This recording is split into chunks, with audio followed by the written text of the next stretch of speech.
Government media propaganda and fear-mongering is rife at the moment, and those who watch this channel regularly already know that.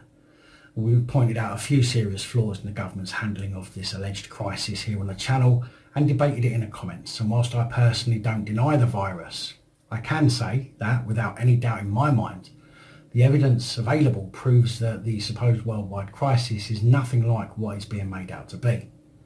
Yes, some people are dying. New strains of anything will do that, as some people will simply have such a poor immune system or a defective immune system that simply can't control it, whereas some 97% or more of the Earth's population are able to fight it, even if they can be hard hit.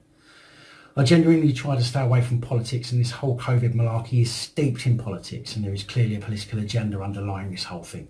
But sometimes people simply lie and need to be called out over those lies. For example, the figures estimated for COVID deaths by Chief Scientific Advisor Sir Patrick Vallance said that there could be 119,000 deaths if the second spike coincided with a peak of winter flu.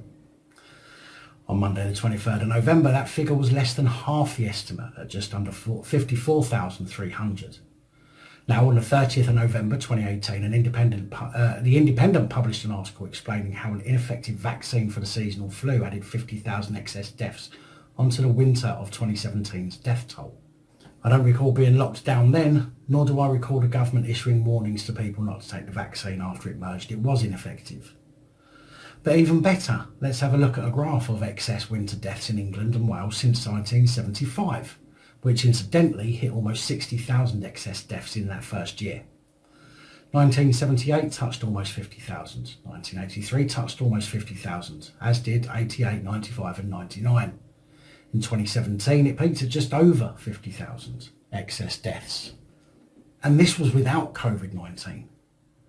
Patrick Vallance also predicted a grim outlook that could see some 50,000 new cases per day by the middle of last month, but we're still a long way from that.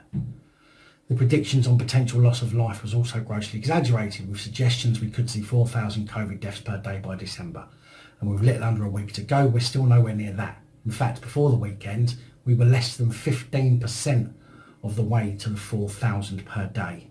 Hospitals were said to be nearing capacity when at least 50% of hospitals didn't have a single COVID patient in them, and the hospitals shown in slides from the government's press conference purposely picked a handful that were dealing with more cases than others.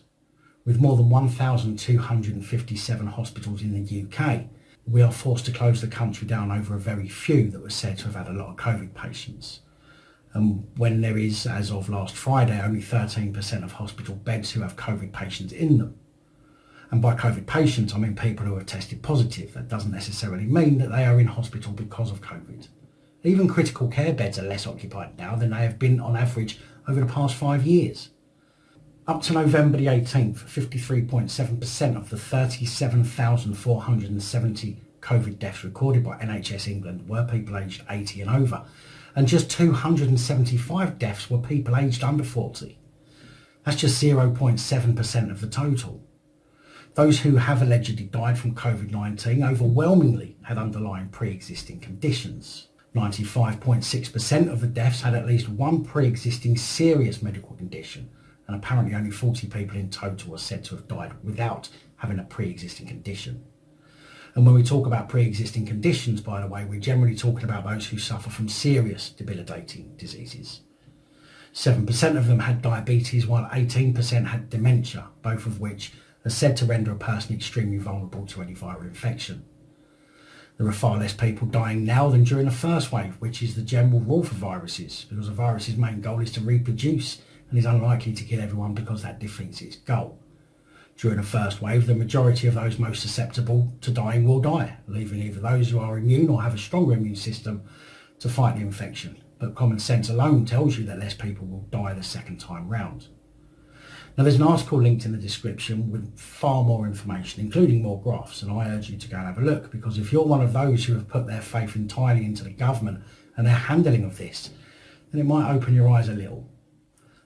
I'm not saying I know why the government are pushing this and why they're lying to the people, but when someone like Lord Jonathan Sumption steps forward and calls the government out, then I personally think it's time to listen.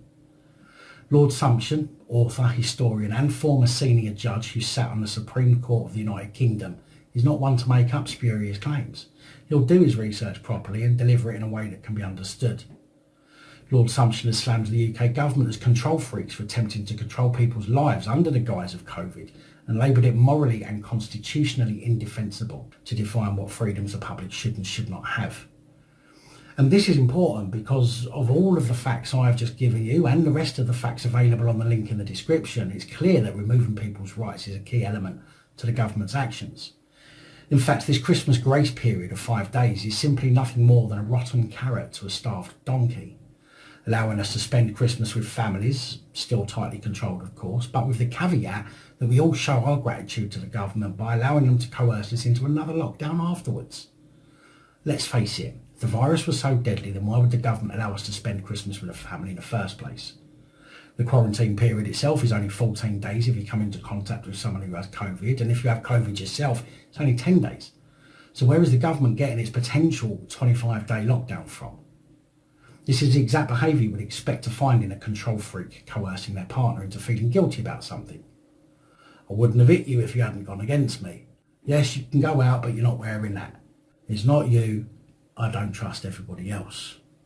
This is called abuse, and too many people are allowing the government to abuse them.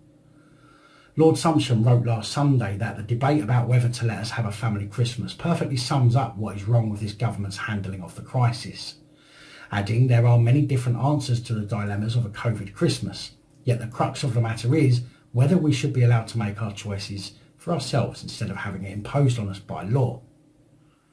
Lord Sumption further wrote that control freaks and the rest of the sackcloth and ashes brigade will demand a payback afterwards, claiming that some are already pressing for 2, 3 or even 5 days of extra lockdown for every 1 day of release over Christmas.